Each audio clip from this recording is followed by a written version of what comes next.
करिता निवडलेला अभंग देहूचे सुप्रसिद्ध साधू वैराग्याचे मूर्तिमंत पुतळे आणि वारकरी संप्रदायाच्या कलशस्थानी शोभून दिसणारे परमार्थातील पंचम पुरुषार्थ पंचम वेद निर्माते आणि या जगाचा संसार सुखाचा व्हावा यासाठी स्वतःच्या संसाराची पूर्ण आहुती देणारे जगवंदे जगमान्य हिंदवी स्वराज्याचे संस्थापक श्री छत्रपती शिवरायांचे श्री गुरु जगद्गुरु तुकोबाराय यांचा अत्यंत प्रसिद्ध असणारा अत्यंत महत्वाचा 4 चरणाचा अभंग आज आपण सेवेसाठी निवडलेला आहे।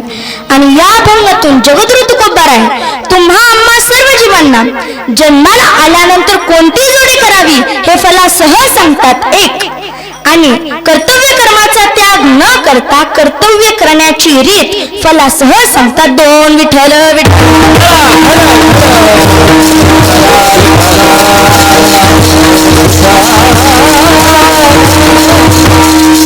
सेवेला सुरुवात करण्यापूर्वी थोडासा परिहार देणं प्रत्येक वक्त्याचं कर्तव्यच आहे।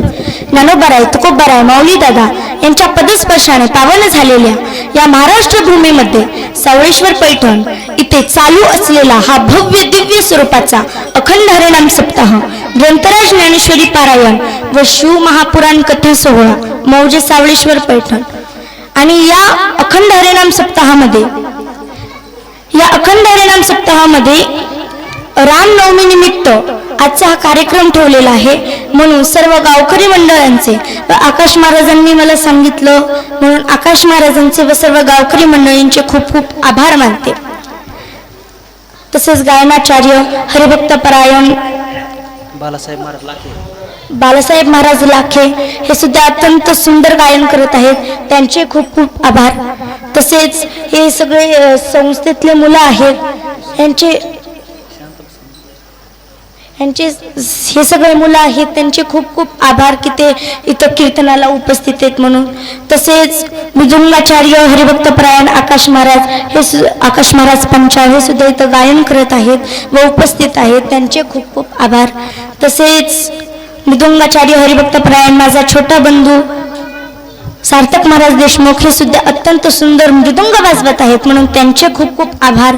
तसेच हार्मोनियमला साथ देत आहेत प्रकाश महाराज हे सुद्धा अत्यंत हार्मोनियम चांगले वाजवत आहेत म्हणून त्यांचे खूप खूप आभार। तसेच टाळकरी माळकरी विणेकरी साऊंड सिस्टीमवाले दादा तुमची अप्रतिम साऊंड सिस्टीम आहे, तुमचे खूप खूप आभार। तसेच भालदार चोपदार सर्वांचे खूप खूप आभार मानते आणि सेवेला सुरुवात करते।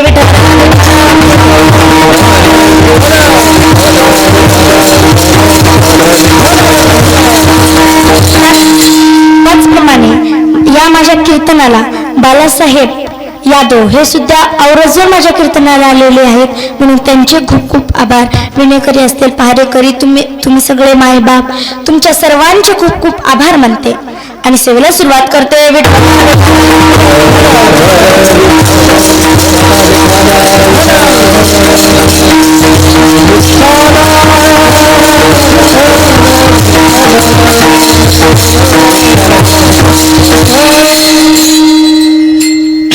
अभंग तुकोबारायांचा आणि जगद्गुरु तुकोबाराय तुम्हा आम्हा सर्व जीवांना जन्माला आल्यापासून नामचिंतनाची जोडी करा असं सांगतात। आता का सांगतात म्हणलं तर ते सांगण्यासाठी चालेत म्हणून सांगतात। आता बघा जो जे कार्य करण्यासाठी आलाय त्याने ते कार्य केल्यानंतर ते कार्य कुणीही चुकीचं म्हणू शकत नाही। जसं लक्षात घ्या एखादा शिक्षक शाळा सोडून गेला आणि त्याच्या जागेवर दुसरा शिक्षक आला, आता तो रोज शाळेत येऊ लागला मुलांना शिकवूही लागला, पण गावातली लोक असे म्हणतील का हो बघा ना तो शिक्षक खुशाल रोज शाळेत येतो मुलांना शिकवतो, म्हणजे त्यांचं काम काय हे शिकवणं, मग त्यांचं शिकवणं जसं कोणी चुकीचं म्हणू शकत नाही त्याचप्रमाणे जगद्गुरु तुकोबाराय इथं अवतीर्ण झाले आणि ते या जगाला सन्मार्ग दाखवण्याकरिता आले आणि ते सांगतात की हे जग अधोगतीकडे चालले। हरी हरी बुडत हे जन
हिताचा कळवळा पडती हाती म्हणून काळा काळा हाती पडती म्हणून संतांना या जगाचा कळवळा येतो म्हणून तर जगद्गुरु तुकोबाराय म्हणतात आम्ही वैकुंठवासी आलो याच कारणाशी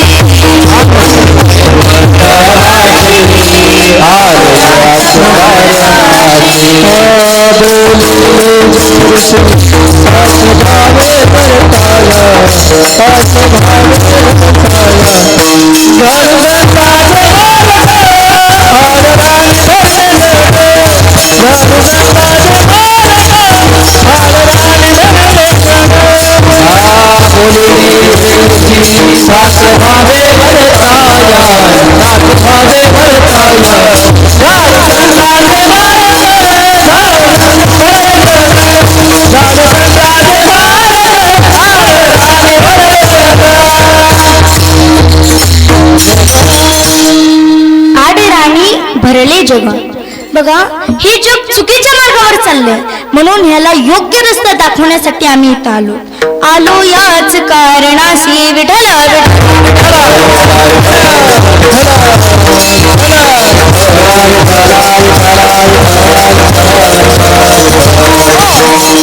आता तुमच्या मनात असा विचार आला असेल की जगद्गुरु तुकोबारायांनी आम्हाला कोणता रस्ता दाखवला तर जगद्गुरु तुकोबारायांनी आपल्याला नामचिंतनाचा रस्ता दाखवला जगद्गुरु तुकोबाराय म्हणतात तुम्ही नामचिंतन करा तुम्ही नामचिंतनाचीच वाट धरा अन्य कोणत्या वाटेने जाऊच नका जाऊ आडराणी ऐशी गरजती पुराणी बाकीच्या वाटेने तुम्ही जाऊच नका फक्त नामचिंतनाच्याच वाटेने जा कारण अन्य वाटा त्यांना क्षय रोग झालाय क्षीण झाल्यात त्या वाटा अवघ्या वाटा झाल्या क्षीण कलील घडे साधन कलीवर मात करण्याची सक्षमता त्याच्यामध्ये नाहीये म्हणून तुम्ही नामचिंतनाची वाट धरा असं जगद्गुरु तुकोबाराय म्हणतात मग आता त्यातले काही हुशार माणसं होते ते म्हणले जगद्गुरु तुकोबाराय अहो आमचं जिथं चालू आहे आमची इथं धडपड चालू आहे कशासाठी हे राहिलं बाजूलाच आणि तुमचं नुसतं टुमणच चालू आहे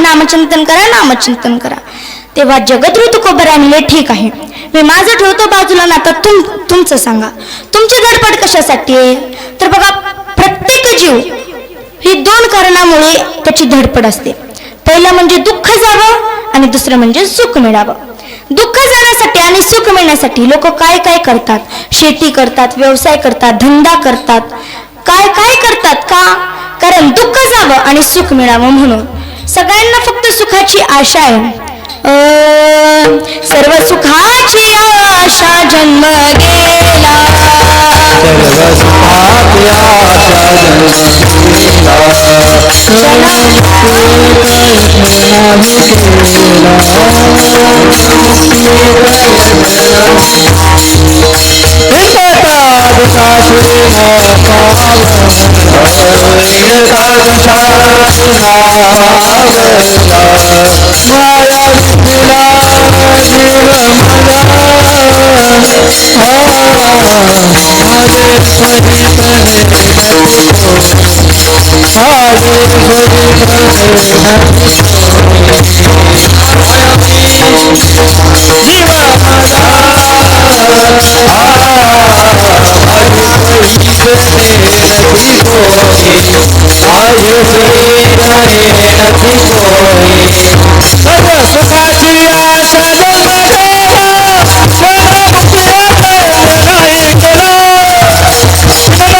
सगळ्यांना फक्त सुखाची आशा आहे, पण सुख काय मिळत नाही, दुःख काही जात नाही.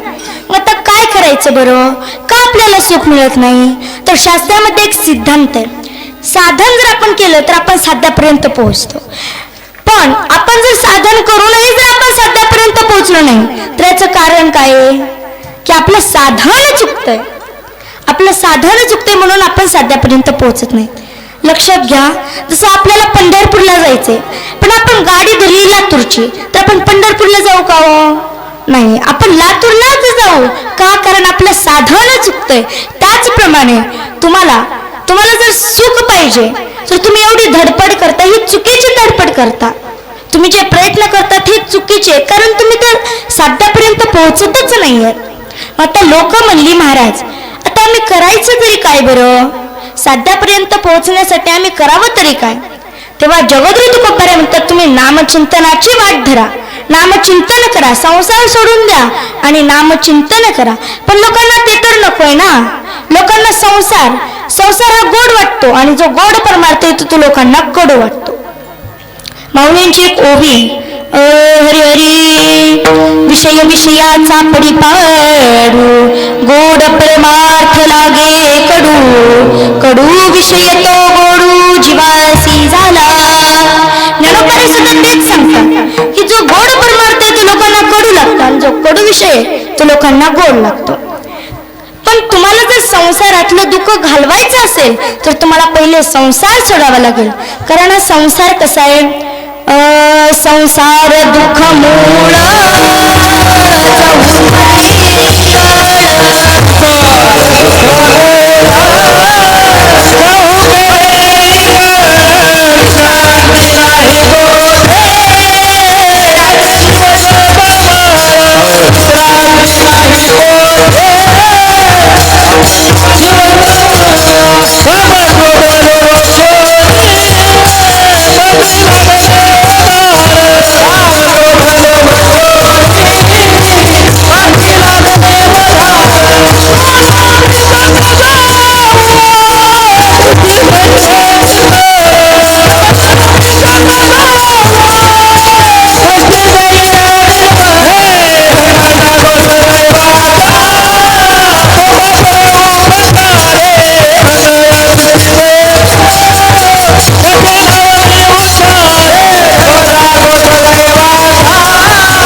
गर्भवास भोगावा लागला नाही. आपण जर गर्भवास भोगला नाही तर मग आपल्याला जन्म मृत्यू होणार नाही. जन्म मृत्यू जर आला नाही तर संसार येणार नाही आणि संसार आला नाही तर संसारातलं दुःख येणार नाही. म्हणजे याचं एकमेव कारण आहे की आपण आपलं मूळ स्वरूप सोडून गर्भवासात जातोय. मग आपल्याला काय करावं लागेल तर गर्भवास चुकवावा लागेल. मग आता लोक म्हणली, मग महाराज आता गर्भवास चुकवायचा तरी कसा? तर जगद्गुरु तुकोबाराय म्हणतात, तुमच्याकडे एक असं भांडवल असायला पाहिजे की त्याने गर्भवास चुकेल. तर तुमच्याकडे जोडी असायला पाहिजे. लोक म्हणले, मग कोणती जोडी असायला पाहिजे? बैल जोडी असायला पाहिजे का? महाराज म्हणले नाही. मग लोक म्हणले, काय नवरा नवरीची जोडी असायला पाहिजे का? महाराज म्हणले तेही नाही.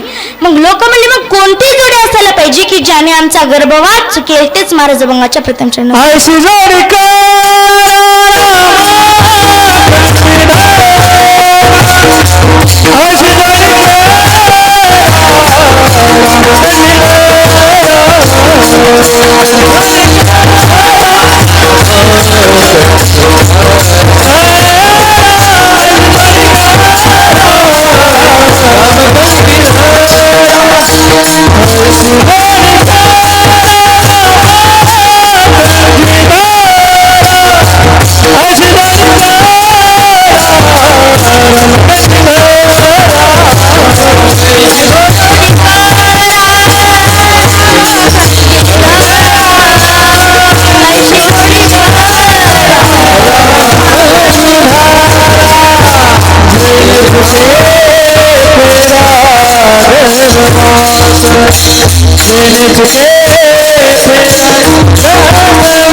महाराजांसाठी एकदा जोरदार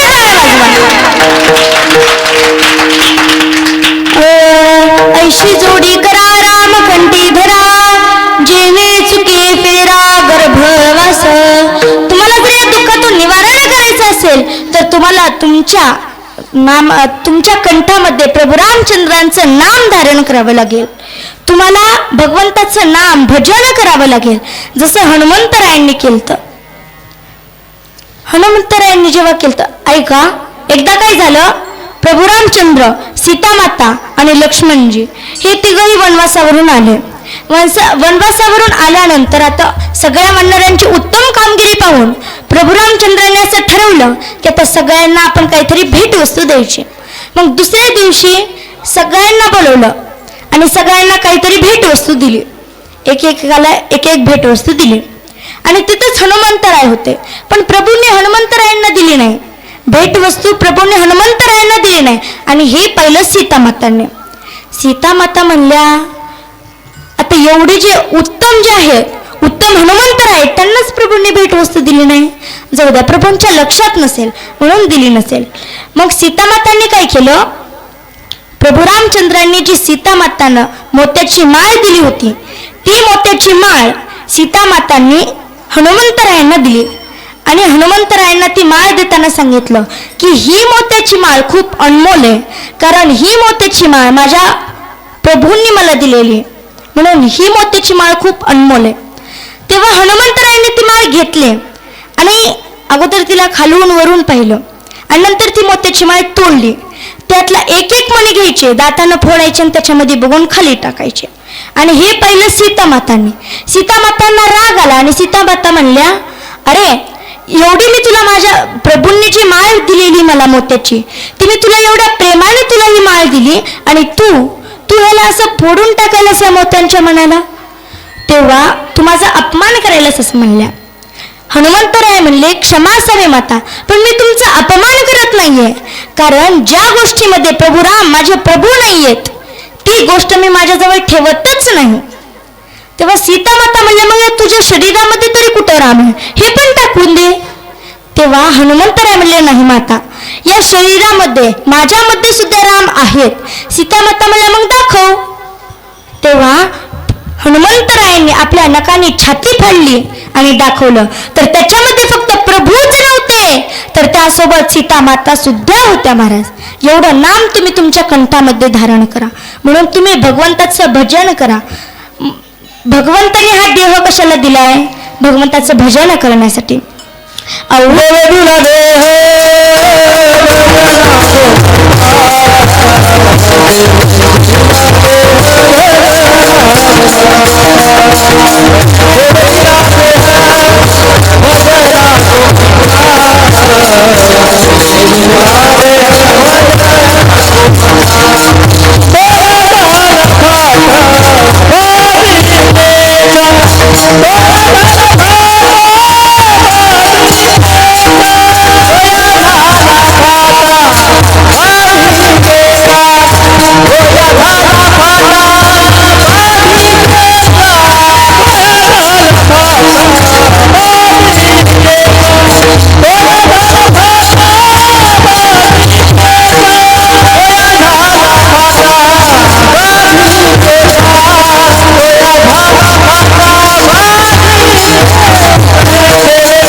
भजनासाठी दिलंय, भोजनासाठी नाही महाराज. म्हणून तुम्ही भजन करा.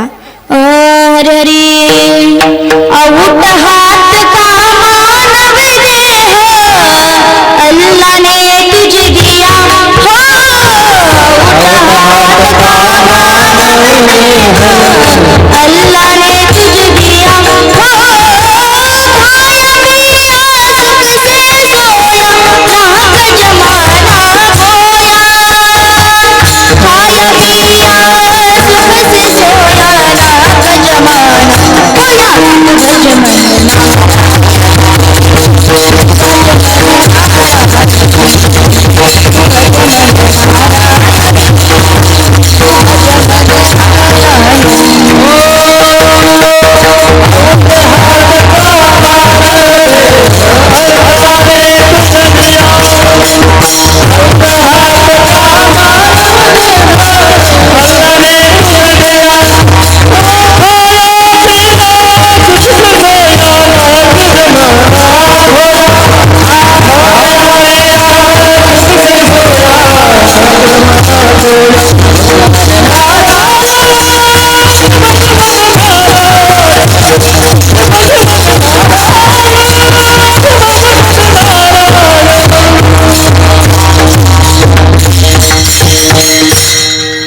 भगवंताने हा जो देह दिलाय तो भजन करण्यासाठी दिलाय. म्हणून तुम्ही भजन करा, कारण तुम्हाला हा सुवर्ण योग प्राप्त झालाय.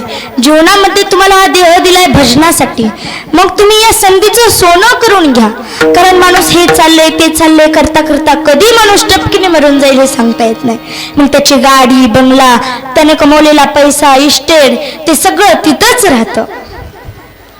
म्हणून सांगते की संसारातलं धन कमवण्यापेक्षा परमार्थातलं धन कमवा.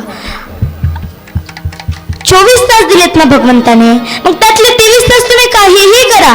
तुम्हाला काय करायचं, शेती करायची शेती करा, व्यवसाय करा, धंदा करा, काय करायचे ते करा, पण 1 तासभर माझ्या देवाचं चिंतन करा. कितीही मोठं संकट आलं तरी भगवंत ते दूर केल्याशिवाय राहणार नाही. विठ्ठल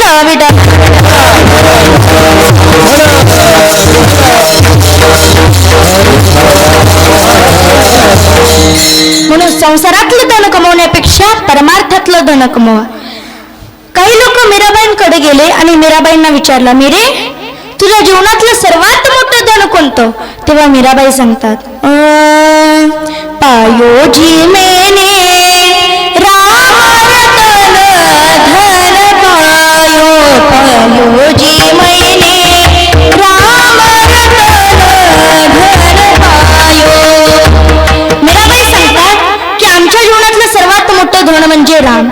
आम्ही राम हे धन आमच्या जीवनामध्ये कमवलेलं आहे. तसं वृंदावनच्या लोकांना तुम्ही विचारा, गोपिकांना विचारा की तुमच्या जीवनातलं सर्वात मोठं धन कोणतं? तेव्हा ते सांगतात, परमधन राधा राधा राधा राधा राधा हमारो धन राधा श्री राधा श्री राधा हमारो धन राधा श्री राधा श्री राधा. जगद्गुरु तुकोबारायांना विचारलं, तुकोबाराय तुमच्या जीवनातलं सर्वात मोठं धन कोणतं? तेव्हा जगद्गुरु तुकोबाराय सांगतात, आम्हा घरी धन शब्दांची चरणी. आम्हा घरी धन शब्दांची चरणी.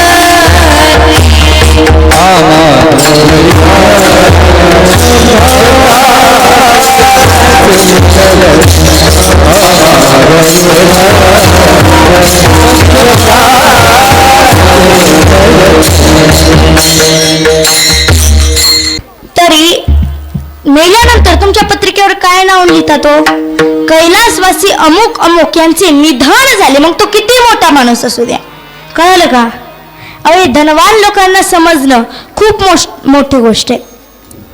तुम्ही एवढं मोठं धन कमवता, त्यातलं थोडं जरी धन तुम्ही सत्मार्गाला, सप्ताला, गोमातेला याच्यासाठी जर तुम्ही दिलं तर तुमच्या मनाला जो आनंद होतो किंवा जे समाधान होतं ना ते वेगळंच आहे. जसं बघा, विहिरीतला गाळ काढल्यानंतर ते विहिरीतलं पाणी कसं शुद्ध गोड होतं, त्याप्रमाणे तुम्ही जर 100 रुपये कमवले तर त्यातले 30 रुपये तरी तुम्ही देवासाठी खर्च करा. 30 रुपये तरी. पण काही लोक असे असतात की ते देवासाठी तर काही खर्च करतच नाही, पण जे खर्च करतात त्यांना सुद्धा नावं ठेवतात. पण तुम्हाला सांगते, संसारातलं धन कमवण्यापेक्षा राम कमवा. कारण राम कमवल्याने काय होतं तर जेणे चुके फेरा गर्भवास. कारण हा देह कसा आहे हो, नाशिवंत आहे, हा कधी ना कधीतरी जाणारच आहे. अभंगाचं दुसरं चरण. नाशिवंत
सार्थक महाराजांसाठी जोरदार टाळ्या वाजवा.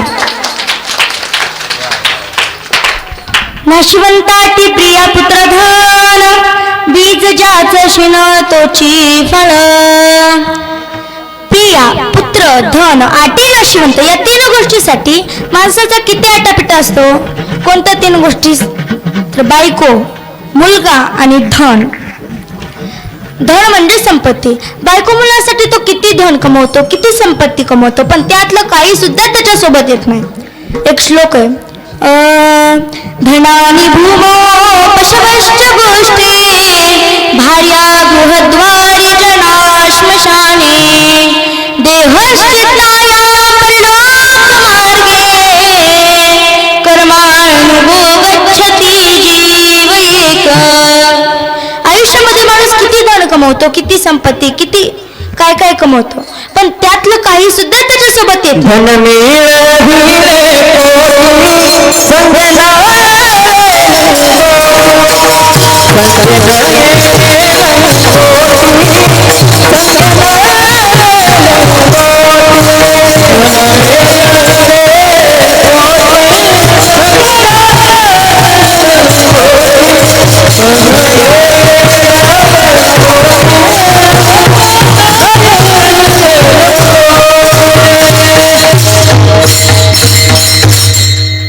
धन आपण किती कमवलो, बायको मुलगा, त्यातलं काहीच आपल्या सोबत येत नाही महाराज. बायको कुठपर्यंत येते, उमऱ्या टाकतो. आपले नातेवाईक, मित्र, बहीण भाऊ हे कुठपर्यंत येतात, गावातली लोक, स्मशानभूमी टाकतो. मुलगा कुठपर्यंत येतो, आपल्या चित्तेला अग्नी देईपर्यंत. तिथून पुढचा प्रवास आपल्या एकट्यालाच करावा लागतो. तूने जो कमाया है, तूने जो कमाया है, तूने जो कमाया है, तूने जो कमाया है वो दूसरा ही खाएगा. खाली हाथ आया है और खाली हाथ जाएगा. खाली हाथ आया है और खाली हाथ जाएगा. अहो, माणसाला वर कमरेचा करतोडा सुद्धा वळवता येत नाही, मग माणूस घमेंट तरी कशाची करतो काय माहिती. माणूस येताना सुद्धा खाली हातानेच येतो. म्हणतो आणि जाताना सुद्धा खाली हाताने जा. क्या लेके आया वंदे क्या लेके जाएगा क्या लेके जाएगा जिंदगी है मेरा क्या लेके आया वंदे क्या लेके जाएगा क्या लेके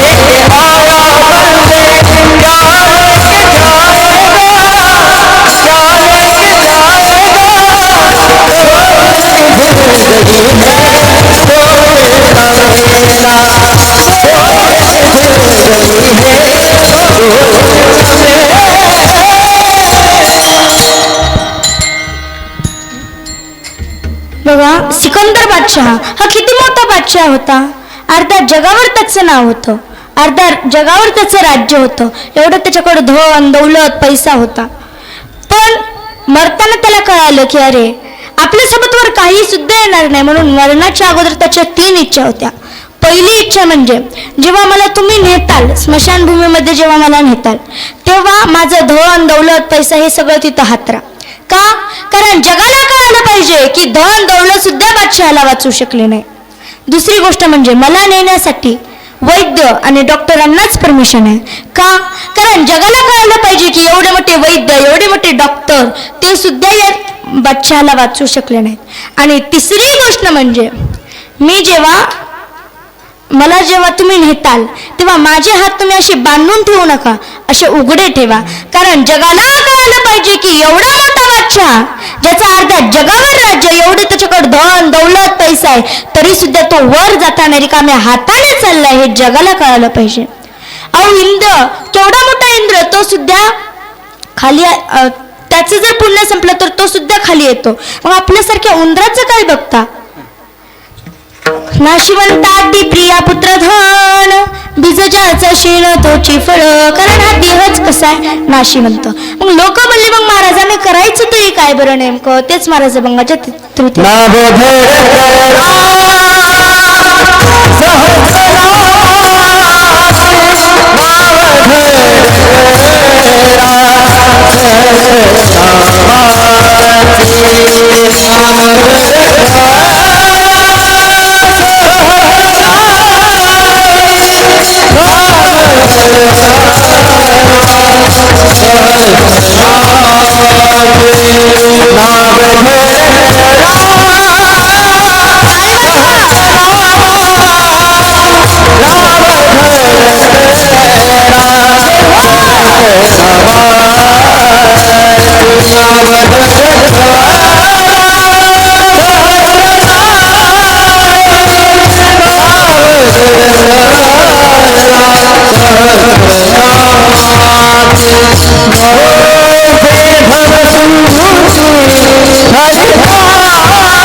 जगद्गुरु तुकोबाराय सांगतात की तुम्ही भगवंताचं भजन करा, भगवंताचं नाम घ्या. कारण नामामध्ये खूप ताकद आहे. नाम जर तुम्ही घेतलं तर तर पापाच्या राशीच्या राशी सुद्धा जळून भस्म होतात. म्हणून तुम्ही भगवंताचं नाम घ्या. पण तुम्ही असं कुठं ऐकलंय का की नाम घेतलं आणि ते वाया गेले?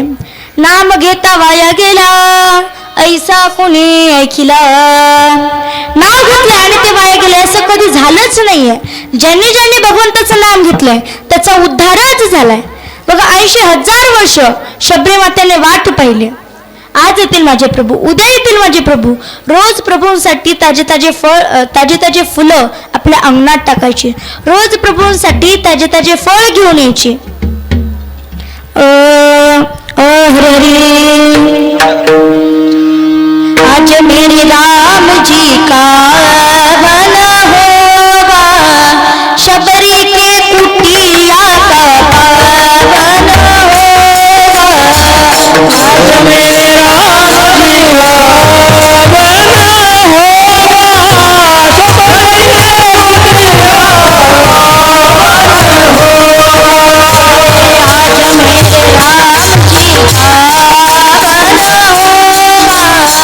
शबरी के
वाट पाहायची.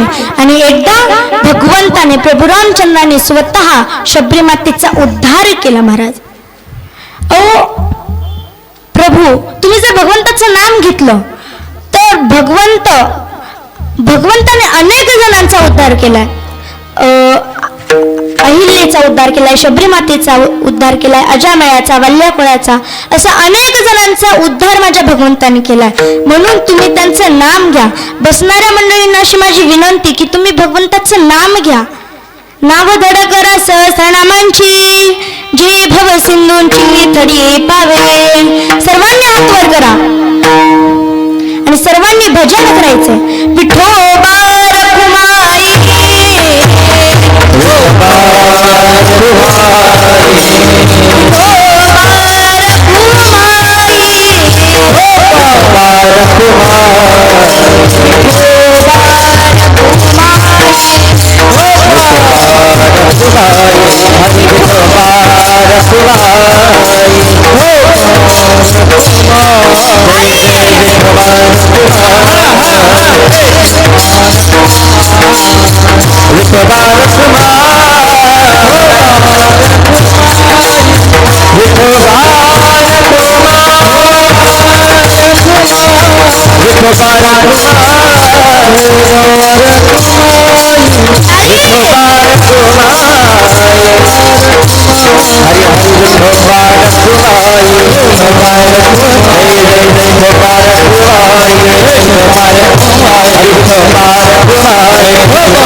थडी पावे. लोक म्हणतात महाराज आम्ही नाव धड करण्याचा खूप प्रयत्न करतोय, पण महाराज आम्हाला एक भीती आहे. कोणती भीती? तर काळाची भीती. कारण नाथबाबांचं प्रमाण आहे, घडी घडी काळ वाट याची पाहे, अजून किती आहे अवकाश. अवकाश, अजून किती आहे अवकाश. बघा, आम्हाला काय करण्याची गरज आहे, आम्हाला फक्त काळाची भीती आहे. मग तेव्हा जगद्गुरु तुकोबाराय म्हणले की तुम्ही काळजीच करू नका, कारण जिथं जिथं नाम आहे तिथे काळ नाही आहे, असं जगद्गुरु तुकोबाराय म्हणतात. आता आपण आज रामनवमी निमित्त कीर्तन आहे, आपण रामनवमीचं प्रभू रामचंद्रांचा जन्म कसा झालाय हे थोडं प्रभू रामचंद्रांचं चरित्र पाहू. जेव्हा पृथ्वीवर जास्त पाप होतं तेव्हा त्या धरती मातेला ते सहन होत नाही, आणि तेव्हा धरती माता हे आपल्या पित्याकडे म्हणजेच ब्रह्मदेवाकडे जाऊन रडत बसते. तेव्हा ब्रह्मदेव विचारतात की बाळा, काय झालं रडायला, का रडतेस तू. तेव्हा धरती माता सांगते, बाबा या जगावर खूप पाप झाले आणि ते पाप मला सोसे नाही म्हणून मी रडते. तेव्हा ब्रह्मदेव म्हणतात, रडू नको बाळा, रडू नको. आता ब्रह्मदेवाने सगळ्या देवदेवतांची मीटिंग बोलवली, आणि मीटिंग बोलवल्यानंतर आता सर्वांना चिंता वाटू लागली, आता काय करायचं बरं, काय करायचं. आणि सगळेजण प्रार्थना करू लागले. तेवढ्यात आकाशवाणी झाली, देवदेवतांनो काळजी घेऊ नका, मी या पाप हे जगताचं पाप नष्ट करण्यासाठी मी कौसल्य माता व दशरथ राजा यांच्या पोटी जन्म घेणार आहे. आता सगळ्यांना आनंद झाला की प्रभू अवतार घेणार आहेत. आता सगळे पण म्हणले आपण सुद्धा अवतार घेऊ. आता त्यात शिवजी होते. शिवजी म्हणले तुम्ही सगळ्यांनी वानर बनायचं, मी त्यातला सर्वात मोठा वानर बनणार, माझं नाव असेल हनुमान. आता ती देवदेवतांची मीटिंग होती, आणि खाली तर दशरथ राजा खूप चिंतित होते. त्यांना काही मुलगा नव्हता, पण त्यांचे गुरु होते वशिष्ठ ऋषी. त्यांना काय घरानं मांडायची सवय नव्हती, आणि वशिष्ठ ऋषी काय संसारामध्ये बघत नव्हते. मग मेळ कसा जुळायचा. एकदा काय झालं, राजमहालामध्ये सगळे दशरथ राजा, त्यांच्या तिन्ही पत्न्या, राण्या आणि वशिष्ठ ऋषी आणि त्यांचे गुरुमाता हे सगळेजण बसलेले होते. आणि वशिष्ठ ऋषींच्या मांडीवर त्यांचा मुलगा सुद्धा होता. तो मुलगा एकाएकीच रडायला त्याने सुरू केलं. आता वशिष्ठ ऋषींच्या मांडीवर त्यांचा मुलगा आहे, तो रडतोय, पण दशरथ राजा उठले आणि त्यांनी त्या मुलाला घेतलं. तरी त्याचं रडणं थांबेना. तिन्ही राण्यांनी घेतलं, कौशल्या मातेने घेतलं, सुमित्रा मातेने घेतलं. तुझं सुद्धा, तुला 4 पुत्र होतील, पण त्यातला एकही पुत्र मरताना तुझ्या सोबत नसेल. आता ह्या दशरथ राजाला वाटलं हा नेमकं आशीर्वाद देतेत का शाप देतेत. आता शाप दिला तर अगोदर पुत्र तर व्हायला पाहिजे, तेव्हा ते माझ्यापासून दूर असतील. आशीर्वाद म्हणलं तर मला मुलं होतील. मग काय, तो घरी आला, दशरथ राजा घरी आला आणि पुत्राचा यज्ञ केलं. शेवटचा यज्ञ झालं आणि भगवान नारायण प्रगट झाले. भगवान नारायण प्रगट झाल्यानंतर त्यांनी प्रसाद वशिष्ठ ऋषींना दिला. वशिष्ठ ऋषींनी ते प्रसाद घेतला आणि दशरथ राजाला दिला. दशरथ राजांनी तो प्रसाद घेतला आणि तिन्ही राण्यांना वाटला. कौशल्य मातेला पहिल्यांदा दिला, दुसरा सुमित्रा मातेला आणि तिसरा कैकेयी मातेला.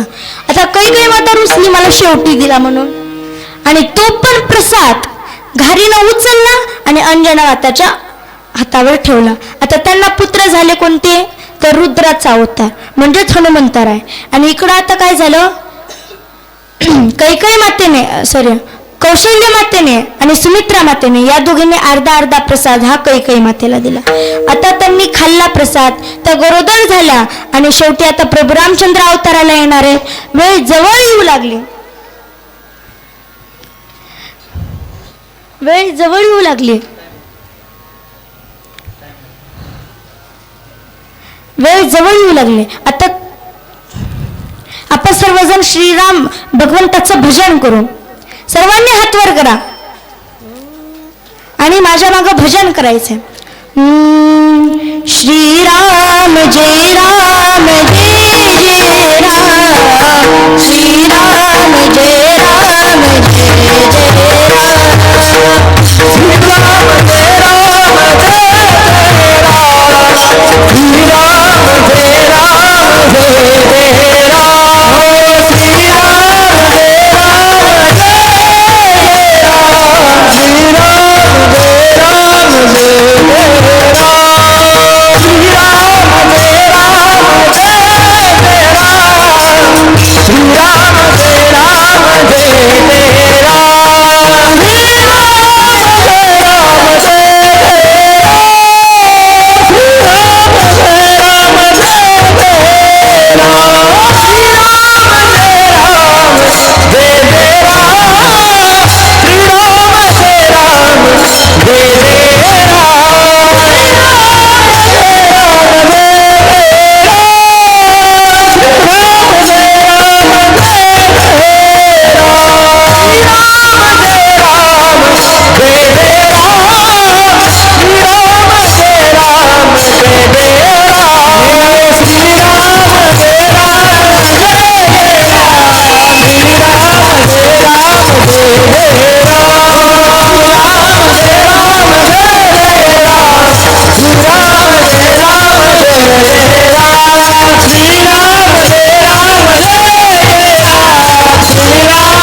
नावदड करा सहस्रनामांची, जी भव सिंधूंची थडी पावे. आता लोक म्हणली की महाराज तुम्ही म्हणताय की नाही का काळ जो आहे तो जो नाम घेतो त्याच्या जवळ येत नाही, पण जर आलाच तर आम्ही काय करावं. अभंगाचं शेवटचं चरण. तुका म्हणे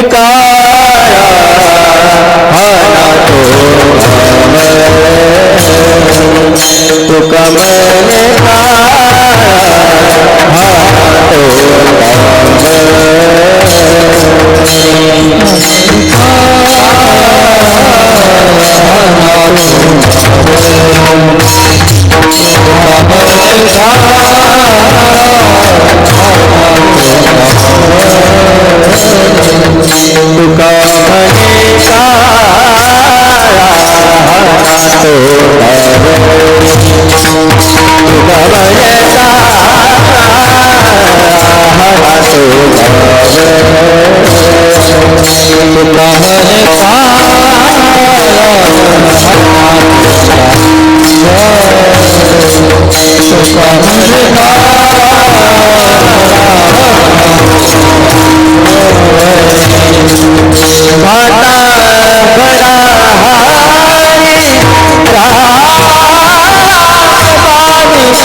कामने कळा हना तोंडावरी भाता भरी करी हरी राम गाणे.